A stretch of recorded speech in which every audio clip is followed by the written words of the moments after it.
And now, from beyond our dimension, this is the JeffMara podcast. Here's Jeff. My guest is Mateo, who has had 3 near-death experiences, and today we're going to learn about them. Mateo, thank you so much for joining us today, and welcome. Thank you, Jeff. Happy to be here. All right, if you don't mind, let's just start with your first one. So the first NDE that I had, near-death experience that I had, was at birth, actually, if you can believe that. I was born January 19th, 1978, so I'm a Capricorn on the cusp of Aquarius. Just celebrated my 44th birthday, 44th trip around the sun. And at my birth, I was born breech. So I was coming out feet and butt first, as my dad says it. I call him Daddy. He's from the South, from Florida. So his daddy says I was presenting butt first and feet first. And my mom was a petite woman. She was 4'11", 105 pounds. So tiny woman. And I was her second baby. And it was hard for her. She and my dad were encouraging the obstetrician to take me C-section, but they wouldn't. The doctor wouldn't. He's like, no, it's important that he's born, he has a natural birth. He's born vaginally. So when I came out, they used forceps and I believe like a vacuum or something like that. And when I came out, I actually was paralyzed. If I remember from what my dad said, I was paralyzed on my left side, I believe. And I wasn't breathing. So you can imagine, you can imagine that, not breathing and then being paralyzed, how alarming that would have been to my parents. I had an experience in which I relived my birth. This was probably, we're in 2022 now. This was actually before the pandemic. So it was probably around 2019. And in that experience, it was really fascinating because I found myself being an observer and a participant, if that makes sense. And in the experience, I could feel the emotions of my mom, and she was, trying to push, but the umbilical cord was actually wrapped. When they pulled me out, from what I remember my mom telling me, the umbilical cord was wrapped right around my rib cage, like around my my heart area. And so when my mom was pushing, it was tightening on me and cutting off my oxygen supply. So when I came out and wasn't breathing, they quickly unwound the cord, right? And, rushed me, got me oxygen. And my dad says I was on oxygen for 7 to 10 days after I was born. Excuse me. So in that time, and in that experience that I had with my mom, I was able to feel her, her alarm and her concern that her baby, that she was giving birth to was dying, right? Her baby wasn't able to breathe. And I just remember feeling like her panic, like, you have to save my baby, you have to save my baby. So back then, this was 1978, so they didn't know whether it was going to be a boy or a girl. Interestingly enough, when I came out, when I was born, I remember her telling me that the doctor said it's a girl. And then he said, oh, it's a boy. And then I remember saying this to my mom once. I'm like, I wonder if I switched genders right at birth, because she always wanted a girl. She always wanted a girl. And so my first name, my legal name's Glenn Matthew Bass. And so when I was growing up, my mom had the nickname for me of Glenny. She called me Glenny Winnie. And so she wanted a girl, but she got her little ray of sunshine. And so that was the first experience that I am cognizant of, that I remember. Some people might say, well, how can you remember something like that? But I've just always had this, I don't know, like this photographic memory, Let me stop you there. I'm a little bit confused. Are you just remembering that, or did you get hypnotized a couple years ago and then you kind of re-experienced that? It was something that I didn't get hypnotized. It was something that I went into meditation. It was something that I had always felt had happened. Well, I always knew the circumstances surrounding my birth, but I was trying to figure out like, why would I have why would I have the gifts that I have? Because I'm empathic. I have second sight. I am clairsentient, clairaudient, clairvoyant. I have these gifts, and I'm like, well, how did these come about? I've seen them in ancestors on my mom's side and my dad's side. My mom had her own gifts, but I feel like mine were activated to such a strong degree because of that near-death experience at birth. And so, no, I wasn't hypnotized or anything like that. I'm very careful who I exchange energy with. And so I'm very careful to, like people who practice that, practice those modalities, I guess you could say, or use those type of mediums for spiritual work. I'm very, I don't know that I would say skeptical, but I'm cautious. That's a better word. I'm very cautious. And so I prefer not to, like, I'll give you an example. Most of the stories on like Ned's website, and I've known Ned for years, most of the stories, I was one of the original members of his group, but most of the stories on there, I don't follow the page really. Most of the stories on there, I don't see. Sometimes I'll peek in from time to time, but I just prefer to let things come to me organically and naturally, and just let life unfold one day at a time and one step at a time.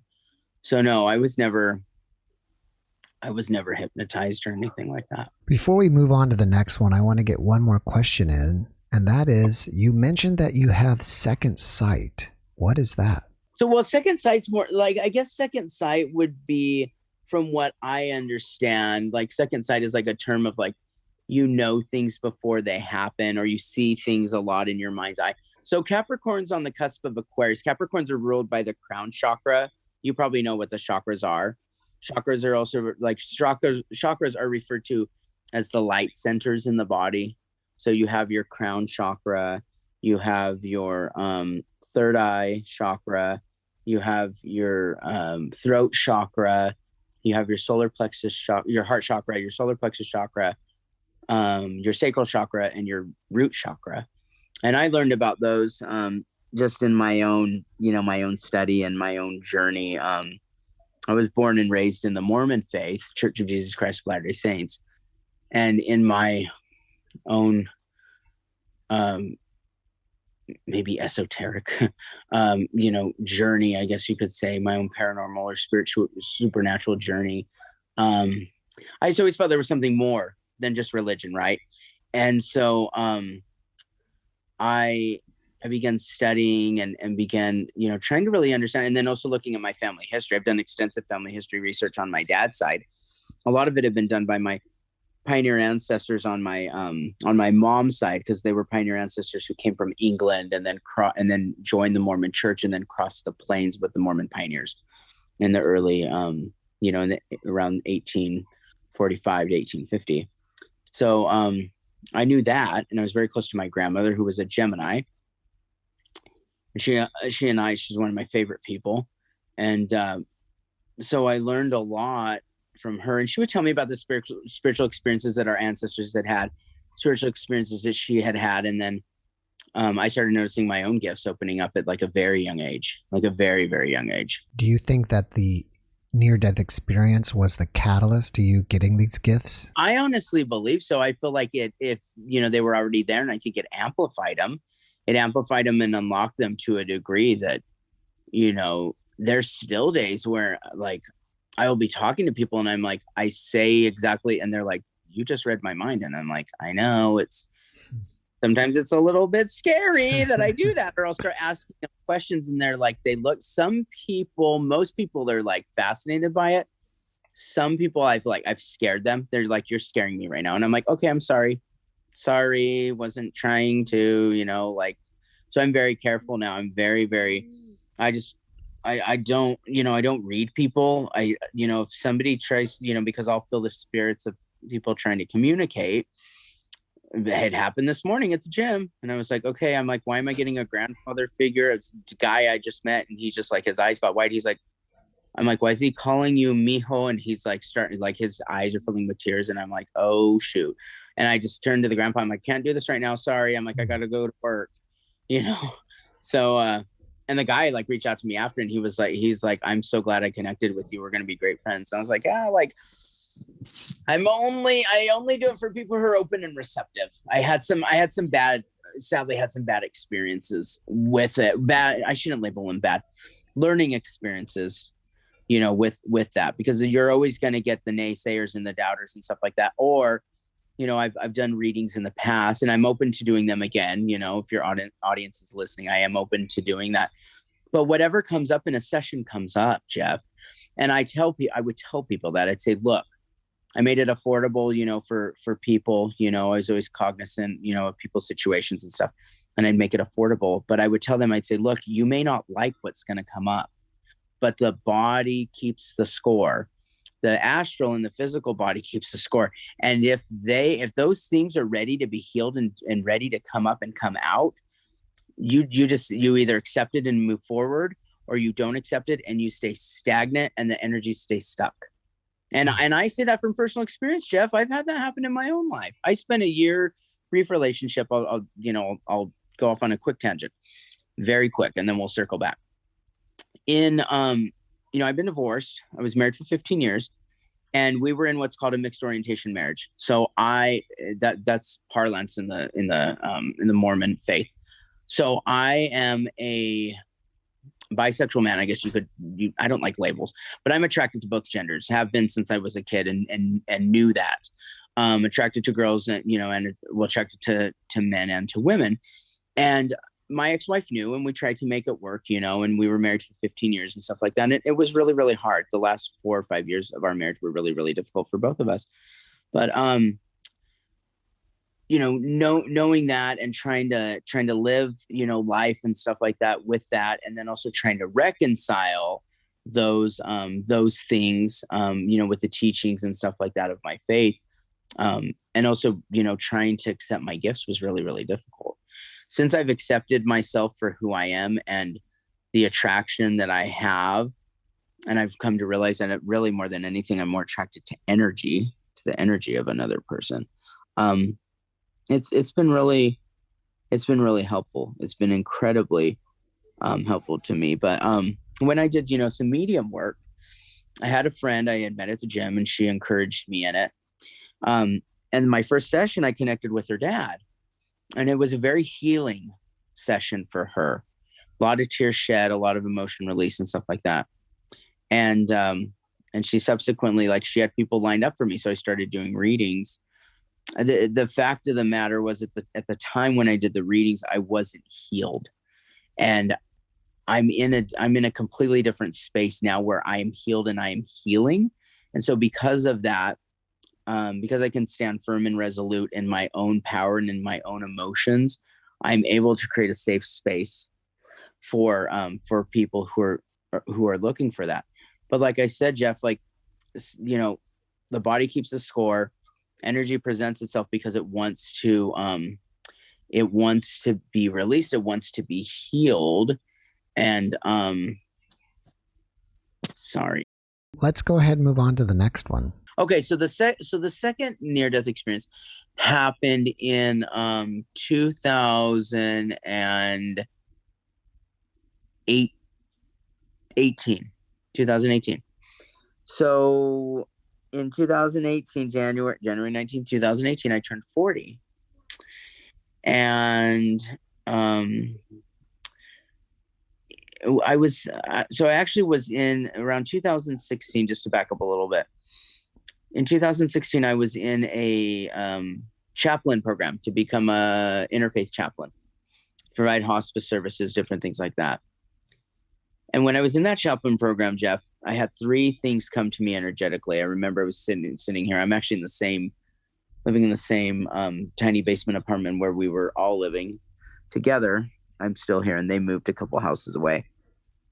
My ex-wife bought a home 2 doors down, or 2 houses away from me. So I remember it coming to me energetically that 3 things were going to happen, Jeff. Number 1, I was going to leave the Mormon church, the church of my faith, the religion of my faith. Number 2, I was going to get divorced. And number 3, I was going to come out and live and love authentically. So come out as, I guess, gay or a bisexual man. Now that caused such an overwhelming amount of like what would be the term? Panic, I guess. Thinking like, okay, here's my life mission, and here are things that I have to do that I really struggled, Jeff. Like, I started having trouble sleeping. I started having anxiety.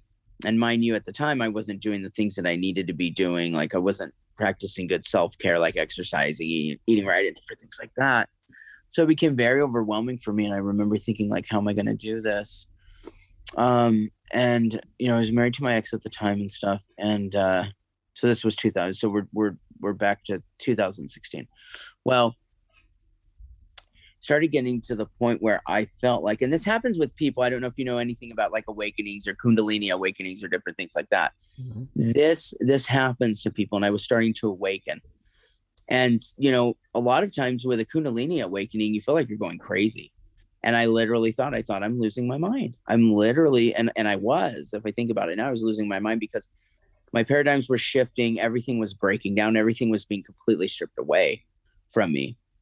And that happening, when that happened, like it was setting the course. It was setting the course for what would later happen. And, the near-death experience. But I actually, sadly enough, ended up, and your viewers will understand this. I ended up in an inpatient psychiatric unit for 8 days here in Utah, in a town 20 minutes away called Payson. Mm-hmm. And it was a very scary time for me, Jeff, to be in that kind of situation, and to be, they wanted to medicate me and do all these other things. And they said I had major depressive disorder.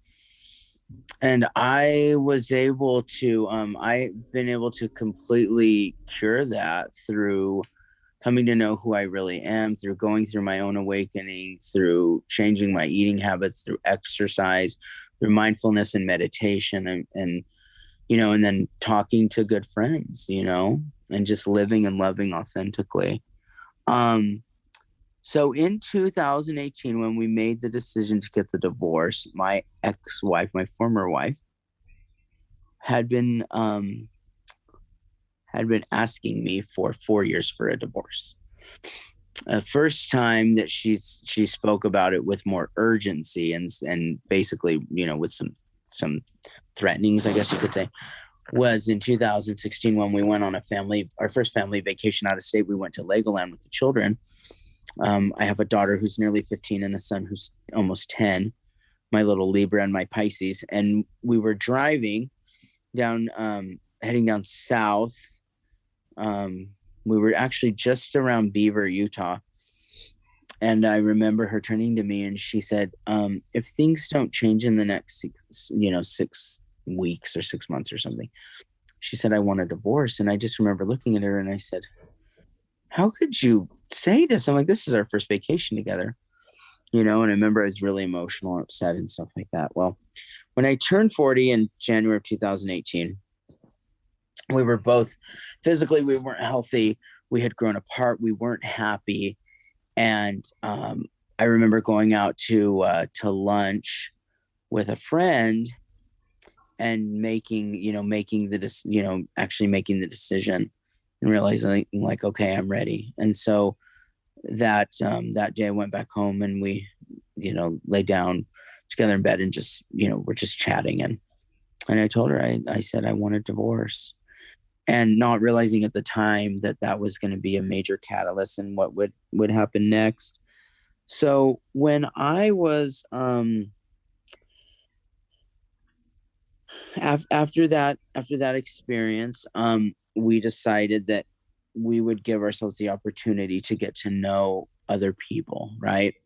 And start opening our hearts to, other relationships or friendships with other people. For me, for her, it was other men. For me, it was other men as well, having not explored that side of me, of myself. So I met somebody, and in the course of meeting that person online, he was in Idaho at the time, and he decided to come down to Utah to visit and wanted me to come stay with him. So I did, And in that experience, some things happened that weren't to my liking and stuff like that, and not things that I had agreed to. And so when the next day, the gravity of the situation hit me. And I remember that I'm actually in the same room that I was in. I was laying in bed, and I was mourning the loss of the impending loss of my marriage. So I was having what's called anticipatory grief. I was mourning the soon to be loss of my marriage, of my children, because we had decided that we'd have joint custody, but they would live with her. She was going to buy, the home down the street. And all these things were just culminating all at one time. And then I was remembering also the experience that I had with, with this man, which was unpleasant for me. And, I was laying there and just remember thinking that I wanted to take my own life. Like, I remember thinking that it would be better off, Jeff, if I just ended everything. I thought, well, I don't know if I can do this. I don't know if I can live as a gay man. I live in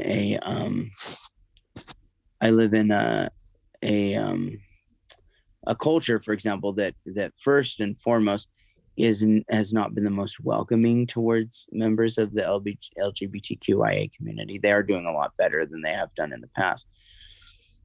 And at this point, my emotions were so raw and so overwhelming that the only way that I could see out, because the darkness was so prevalent, Jeff, the only way I could see out was to take my own life. I thought, my kids will be better off. My ex can find somebody else to marry. They'll be happy with a new dad. And I was laying on the bed, and I actually have the picture in my Google Photos. I could send it to you after the call if you'd like. But you just see the emotion in my face, my eyes just filled with tears, and just how I just felt like I was literally dying inside. And I remember calling out in prayer. And I said, my kids were in the living room, and they were this would have been January 2018, nearly 6, so 5, and would have been 11, so 5 and 10 at the time. And I cried out in prayer and said to God, and also to my mom, I said, just take me home. And at the moment I said that, I felt a separation from my body, in which I stepped out of my body, and I was suddenly standing in this, for lack of a better term, I mean, there was darkness, but I could see light off in the distance. And my mom was there. My mom at that time had been deceased for almost 6 years. She died in March 2012, and this was January 2018. She was standing there dressed in white. I'd say she looked like she was in her 30s. She died at 62. Standing there, and she was crying. I could visibly see her emotion, and she was, like, my Glennie's hurting, my baby's hurting. Like, what do I do? And I just remember, like, we were communicating telepathically, and I was like, Mom, I can't do this anymore. I just want to come home. Please take me home. She put her arm out, like, to indicate she was pointing to something, and she said, look. And I looked, and it was like, I don't know I'll describe it the best way I can. My body was laying on the bed, but my soul was still tethered to my body. And she was showing me an alternate reality. She was showing me what would happen if I decided to take my own life. So I saw myself get up out of the bed. I walked into the living room, and I saw the kids, and they were there playing with the Kindle, watching TV or Peppa Pig or something. I think it was Peppa Pig. And they're watching an episode, and they were laughing. Well, I went to the stove, and behind the stove in the kitchen, there are two little cupboard doors, and that leads to the crawl space underneath the house. In the crawl space, there is a shotgun, and it was in a bag, and it was a shotgun that my dad had got years ago. And I always knew that there was a gun in the house, and I felt entirely uncomfortable having it. And I talked to my former wife, and it said, I don't feel comfortable having that in the house. We should get it out. So I saw myself. Now remember, my soul is, my soul's still tethered to my body, and I'm watching this in real time. I pulled the oven back from the cupboard doors, from the wall, opened the cupboard doors, stepped, and I'm 5'2", so I'm not a tall man. I stepped in underneath the house. I pulled this, and the kids were still playing. I pulled the shotgun out of the bag, and I haven't shot a gun since Boy Scouts, when I was probably, a teenager. And I pointed the gun, and then I put the barrel in my mouth and pulled the trigger. And I remember feeling like my head just explode. I saw myself drop to the ground and blood just gushing out of the back of my head. Well, the kids heard the gun go off.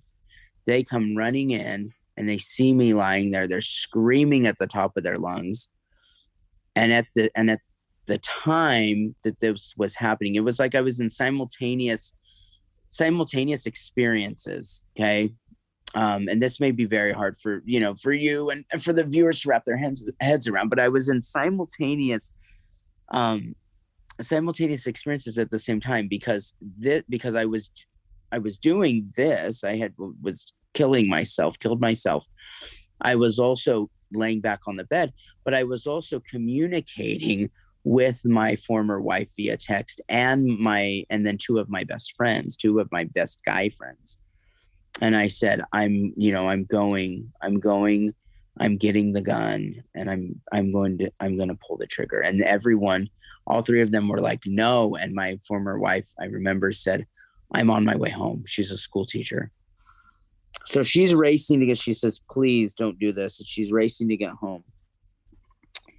So I see that. I put the gun in my mouth, shoot myself. The kids come running in screaming. And I am standing there disincarnate. I'm standing next to my body, just pure energy. And I remember it was like silvery, like I was just like this silvery, like gossamer, like very fine, like silk or something like that, like just standing there disembodied, looking at the kids and looking at my body and thinking I'm free. And my mom was standing there, and she was just crying, and she was very emotional. And she looked at me and she said, look, Lenny. And she swept her hand out again to indicate, to point. And she pointed to, and it's like she was showing me the future. And she pointed to my daughter. And she said, look. And I saw her, and it was like, it shifted. They weren't, I don't think they were here living. They were living somewhere else. They must have been, they were in the house. They would have been in the house because she moved out in July. So they would have been in the house. My daughter was in school. She had her backpack on her back, and she was walking down the halls of the school. And I was standing next to her, like floating next to her in the air. And I heard her in her head saying, why did my daddy not love me enough to stay? And, oh gosh, I'm actually surprised I can tell this story without, it used to just wreck me emotionally whenever I would tell it. But I just remember thinking to myself, I cannot do this, Jeff, to my daughter. I cannot do this. And I was trying to understand because, look, I'm out of my body, but my soul's still tethered to my body laying on the bed. And I remember looking back at my body, and it looked dead. It looked dead. And I remember thinking, like, this is it. Like, mom is showing me what will happen. This will be my reality. I will forever be tethered to those kids and the consequences of my act. I do not pass any sort of judgment whatsoever on somebody who takes their own life, in large part because I know I've been in that dark spot. I know what it's like to see no other way out. But I had a very beautiful and special gift given to me in which my mom showed me, this is what will happen. And your daughter has a huge mission to perform here on this earth. You have a huge mission. You will change the trajectory of her life, of your son's life, and it will be a ripple effect that will affect thousands of lives. You, before you came to this earth, before you incarnated and took on a body, you made agreements with people. You made agreements that you were going to be there for them. You have a mission to perform. So when she showed that, my mom knew exactly what to show me. So when she showed me that, it's like I turned and I said, I'll go back. When I went back into my body, it was like pow, like a slam. And I remember suddenly like just feeling this jolt, and I thought, I have to get up, because it scared me so much, because I remember thinking suddenly, Jeff, it was like that gun is in this house. I have to get that gun out of this house now. And I'm laying there on the bed, and my mom said to me, she said, as clear as day, she said, run. And I couldn't move. I was immobilized. Like, I was immobilized on the bed. I was completely paralyzed. I could not move. She said, run, the second time with more force. And I still couldn't. I was like, Mom, I can't move. I can't move. Like, I cannot get out of this bed. Some unseen power, Jeff, was like keeping me like frozen, like some sort of paralysis. The third time I heard her say, run, with like as much force. My mom was a very quiet woman, but she said run with such force that it like, and I could literally feel her. It was like she suddenly was underneath me, and she pushed me as hard as she could. And I just flew up out of the bed onto my feet. My son, at that very moment, he's 10 now, so he would have been almost 5. He walked into the room, and I think he's intuitive and has his own special gifts. I think he felt that energy, and he walked into the room, and I quickly pushed him to the, like gently pushed him to the side. And I was just sobbing, and he's like, Daddy, what's wrong? And I said, I have to get out of the house. And I ran out of the house, ran upstairs, and I was banging on the door to my grandmother's house. And she came and she said, what's wrong, sweetie? Oh my goodness, what's wrong? Because I just couldn't catch my breath. I was panicking. I was having an anxiety attack. She said, come in. She took me by the hand, led me to the table. I sat down, and she got me calm enough. And she said, tell me what's wrong. What happened? And so I told her, and I said, the gun's downstairs. And if the gun stays downstairs, I said, I'm going to take my life. I have to get out of here. So luckily at that same moment, my former wife arrived home, and she came up and she looked at me. She took one look at me. She said, get out of here, in a nice way. She said, get out of the house and take as much time as you need. And so I did. And, that was my second near-death experience. Thank you for sharing that experience. And I feel like your mother gave you a powerful vision. Oh yeah. Yeah. I still sometimes am in awe, like how she was just able to show that to me so clearly. Like, look, you do this, you have no idea what it's going to do. You think that it's going to solve your problems. It won't. You will be chained to every consequence, like literally chained to every consequence of your act. Like you will be chained with these children for eternity. Like, well, for the rest of their mortal lives. And it will not solve any problems for you. You have got to, you've got to live, you have to live because you have a mission to perform. All right, well, let's move on to the third one, because I want to make sure we have enough time to get it all in. Okay. So the third one, and this actually circles back to the brief relationship that I had. So I have had one relationship in the 4 years that I've been divorced. Have continued living, in my grandmother's basement and renting from her. And then my dad actually moved in with me as well. And so we, were roommates and stuff. So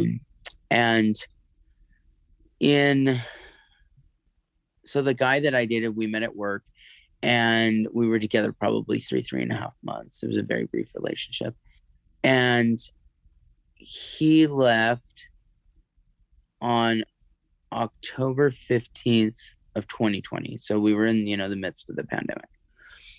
Coincidentally, I feel like my mom was trying to lead me back to the Mormon church. I had resigned as a member in the midst of my divorce to March of 2018. So I felt like my mom was trying to lead me back to the Mormon church, or at least a reconciliation with God and with my faith and spirituality in general. And I was blocking her out. Jeff, because it was so painful to feel her. It was very bittersweet for me. And a lot of times when I would feel her, I just get so overwhelmed with emotion. I just didn't know what to do. So I blocked her out. I intentionally blocked her out, and I didn't want to feel her. And I think we all do that to some degree, right? However, we choose to mask it, to mask the pain and the emotion. So I was blocking her out, met him. We had this brief relationship. And the whole time, I'll make mention of this, the whole time we were together, she was trying to speak to me energetically and also through other people, and just saying this isn't going to work out. This isn't part of your path. You have to heal yourself first, and then someone will come into your life when you're healed.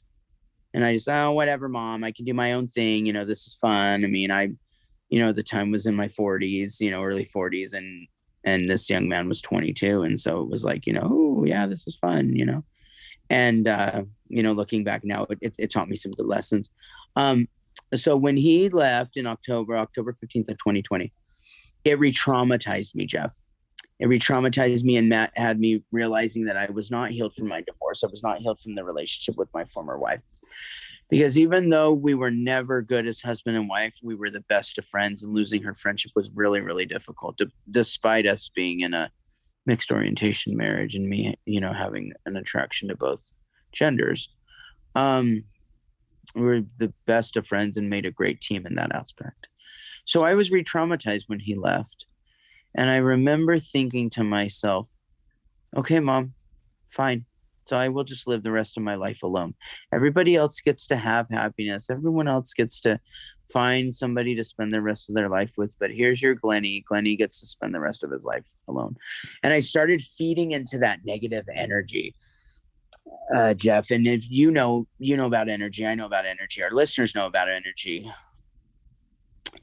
What you feed into, what wolf you feed on the inside, right? It becomes your reality. And so I was just feeding into the negativity. And my former boyfriend, he was a very negative person as well, very immature and very negative. And just and so I just fed into that energy, and it just got worse and worse, Jeff. It got worse and worse, and I started really to go downhill. I stopped eating. I was just barely hanging on. Around November of last year, I'd been receiving a prompting from my mom that I needed to go home. And home for me was Northern California. Born in North Hollywood, I was raised near Santa Cruz and Monterey in the Central Valley of California, Central Coast. And I was resisting it, Jeff. I didn't want to go home because there were far too many memories for me of my mom. And, I going back to what I said earlier, I'd shut her off. I thought, I don't want to feel her. It's too painful. I finally decided, you know what, I'm just going to bite the bullet. I'm going to go home. So I contacted my cousins, and my mom had a sister named Pam and a brother named Matt. And I was going to visit Aunt Pam and her husband and their daughter, and then their daughter's two daughters and grandchildren.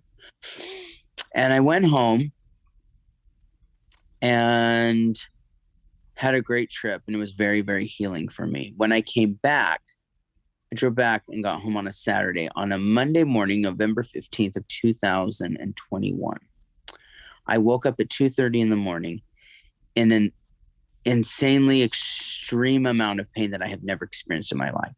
I'm 44 now, and I've never, besides breaking a finger playing football in my freshman year of high school, have never had any injuries. Broke a foot once. Rolled it going down the stairs selling security systems. Because I was wearing, as my former wife would say, you were wearing those cute shoes because you wanted to look nice selling door to door. It's yes, I was. So I'm a healthy person. Never had any health issues. the pain that I was having in on my right side, in the upper flanks of my right side, I immediately just, went within, and I was like, I think I'm having a kidney stone. And I don't drink soda. Relatively healthy person. I had been having a little bit, probably eating too much sugar and too much like fatty foods, like too much pizza and stuff like that. And I remember this was about 2:30 in the morning, and I was going to work. I was having to get up for work at 7. So it's 2:30 in the morning, and I'm thinking, I can't do this. Come 6 o'clock, I'm going to call my boss and tell him I'm passing a kidney stone. Something's happening, and I'm going to have to stay home, or I'm going to have to go to the hospital. The pain got so bad. I literally, Jeff, felt like somebody was taking a knife and just stabbing me in the kidneys, and was just like serrating my kidneys just back and forth. I'd never experienced pain like that. I was laying here on the bed, and I was back and forth to the bathroom, and I was in such agony. And once again, is similar to what had happened. This was a physical pain. Now, how interesting that this second near-death experience, Jeff, was physical pain. But I'm laying here, and I thought I just wanted the pain to stop, and I cried out to God and to my mom again. But I said something different this time. I said, heal me. I want to be healed, balance and align my chakras, and fill my body with light. When I said that, I fell asleep, and I slept for 3 hours. And in those 3 hours, I can only imagine that I was, well, I know exactly where I was in. I was in some sort of heavenly, well, I'm hearing that I was in some sort of council room or something like that. But it felt like a heavenly hospital where I was being healed. It was completely white. It was completely white, Jeff, and it was a whiteness that like defies all description. And I was just surrounded in it. I was just bathed in this light. I believe that I was bathed in the light of God, of God's presence. And I felt my mom there. I felt her presence. I didn't see her this time, as I had in, times past. But I felt that healing. And when I woke up, the pain was gone.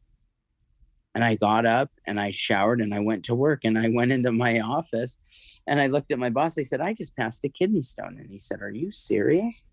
And I said, yeah. I said, actually, I'm passing it right now. When I went to the bathroom later that day, I didn't even realize it, but the toilet bowl was filled with blood. And it was a lighter blood, which made me realize when I had, used the bathroom earlier in that morning when I was in such pain that I was passing it, but I didn't have the light on. I was just sitting there in the dark, just in agony and in pain. That experience, Jeff, set me on a path of awakening, of complete awakening and acceptance of my divine mission here on the earth and what I'm supposed to do. And that would be another call that we could have, or another interview if you're interested in doing so. But the things that have happened to me, and the things that I have experienced, and things that I have been choosing since that experience, have completely changed the trajectory of my life. Me showing up first and foremost as a son of God, me showing up as a father, me showing up as an employee, me showing up as a son, as a friend. I mean, people are like, what's happened to you? And I'm like, well, I know my mission.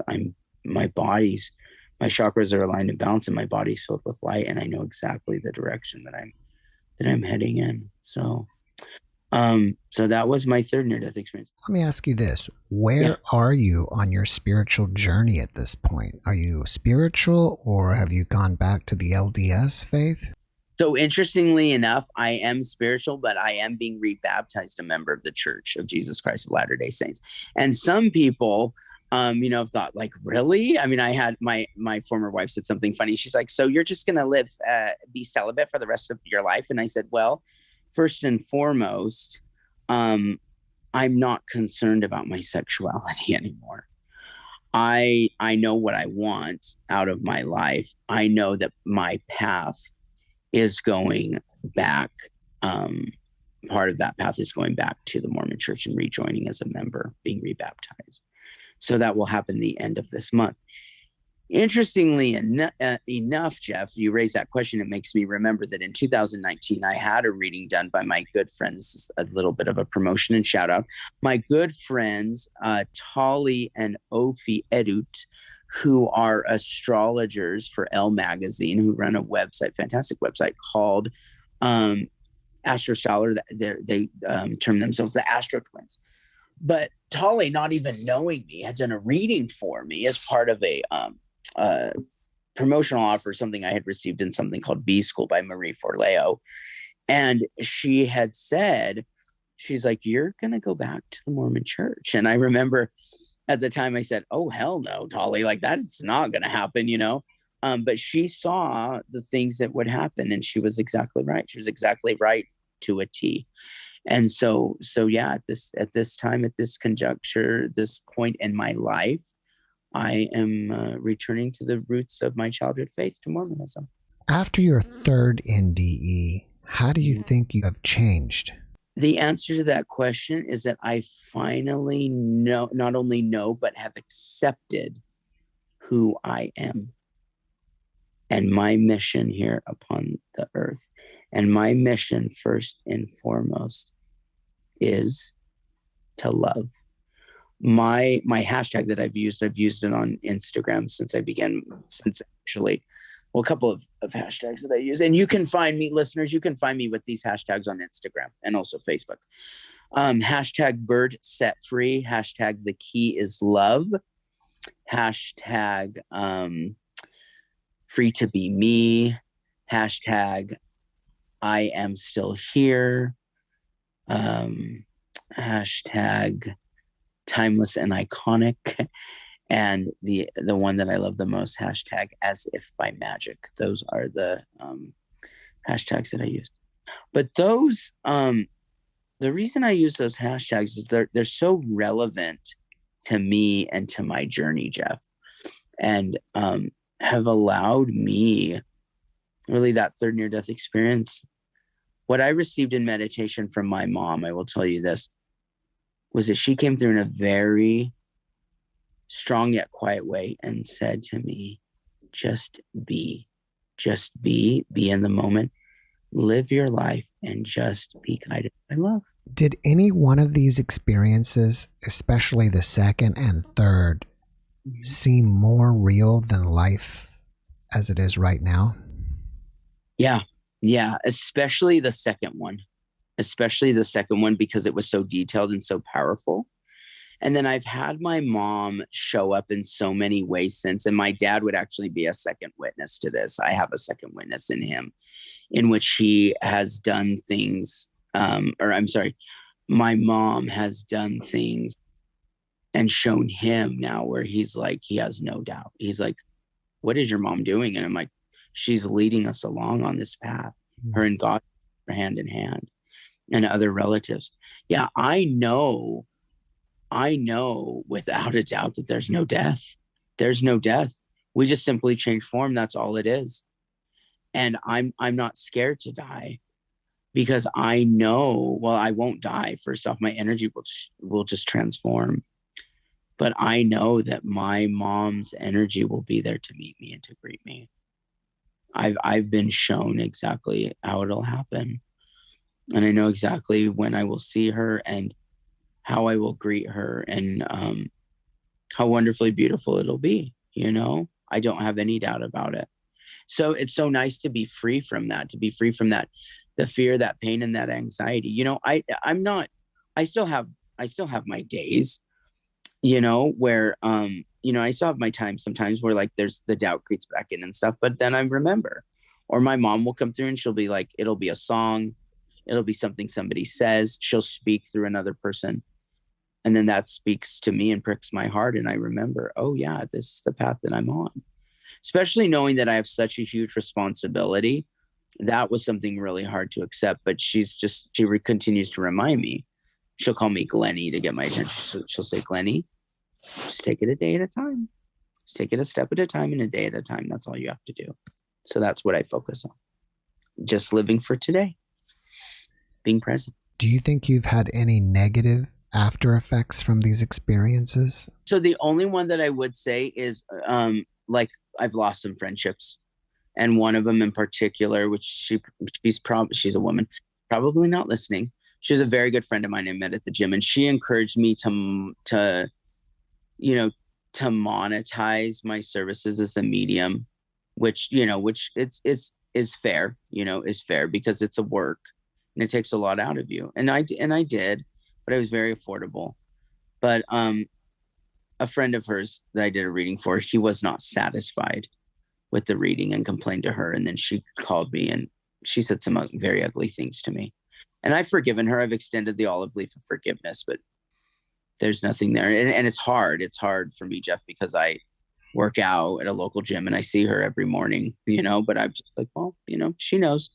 I would be friends with her again, because I don't bear her any ill will. And when I did the reading for her, and then I subsequently actually did a reading for her mother.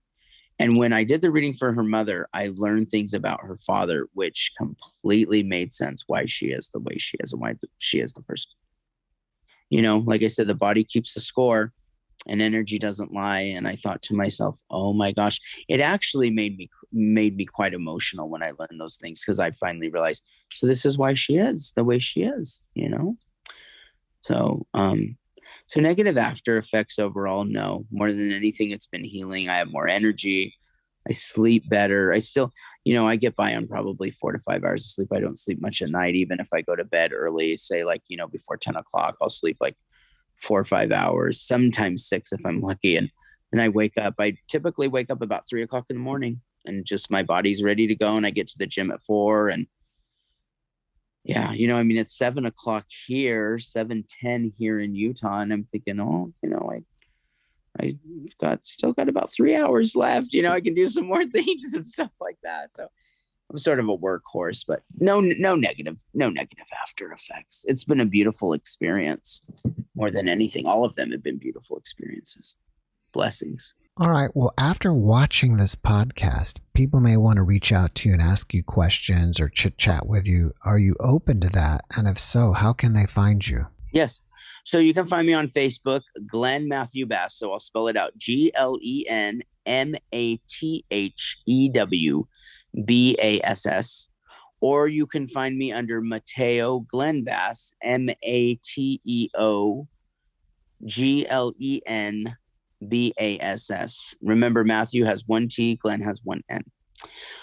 You can also connect with me on Instagram at, let's see here. I've got 2 Instagram accounts. So there's Mr. MISTER.Mateo, MATEO 21. And then there's also G Matthew with 1 T Bass. So that's all together. That's also another IG handle I have. Or you can call me. You can text me. My phone number is 435-513-5942. Yeah, I'm open to that. All right. Well, before we finish up, can you leave us with one last positive message? Just remember in your daily interactions, from the moment you wake up in the morning to the moment that you go to sleep at night, that the key is love. And if you can follow that and choose in and lean in and embrace love each and every day, I can promise you that your life will change for the better, because as I have done that, I have seen the blessings and the magic that comes from just allowing yourself to love. Thank you for that message, Mateo, and thank you for being my guest this evening. I really appreciate you, and I wish you the best. Thank you, Jeff. It's been a pleasure. Likewise, and have a great evening. You too. Bye-bye. Bye-bye. Thanks for watching the JeffMara podcast. I really appreciate you. Another way to show support is through YouTube memberships. And if you do, there are loyalty badges and other perks depending on your level of membership. All you need to do is click the join button underneath the video to find out more. Thank you for your support.